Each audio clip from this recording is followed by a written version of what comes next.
positively impacted by FAILSAFE's mission other than the clients, and how has COVID-19 impacted operations?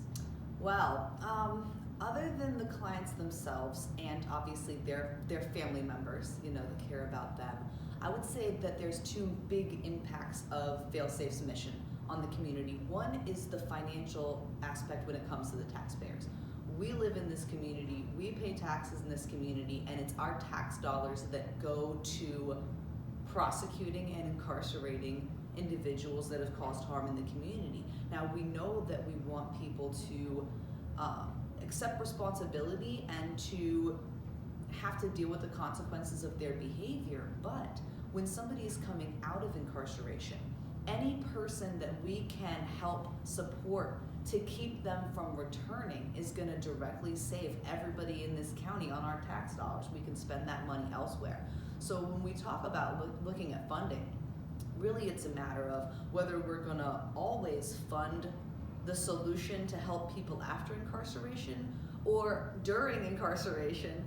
If we can focus some of the funding we spend on people being incarcerated and shift it towards preventing future incarcerations, it's the same money, but it's being spent in a better and more productive and healthier way.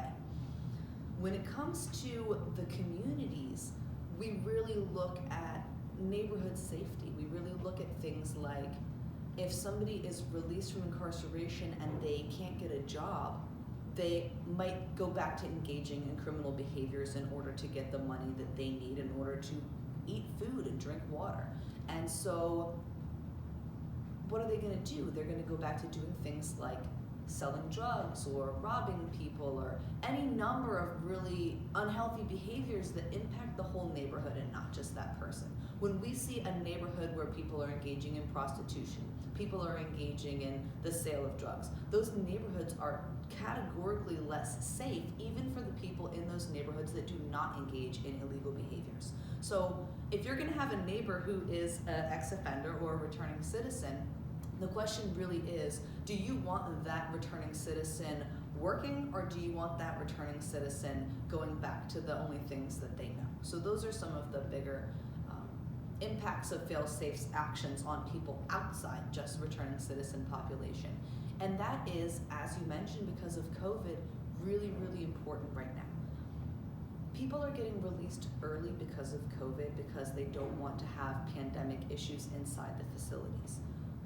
The downfall of that is that these people are having their reentry program participation skipped. A lot of times they used to have a 6-month reentry program at the end of a long Department of Corrections sentence, and now these people are being considered for early release and they're being released without getting a lot of that intensive last 6 months support. More people are being released at a time than ever have been before, at a time when jobs and housing are at an all-time low for availability and affordability. So we're getting this perfect storm of opportunities for people to really feel abandoned, and that's when we really need to be doubling down to make sure that they have what they need to survive getting released and then being told you can't even start work yet because the next appointment DMV has to get your ID is January 26th. So this is where we come into play. This is really where we don't want to have to, but we shine, is because these people are real human beings, their neighbors are real human beings. As a taxpayer, I'm a real human being. And so we're trying to look out for everybody.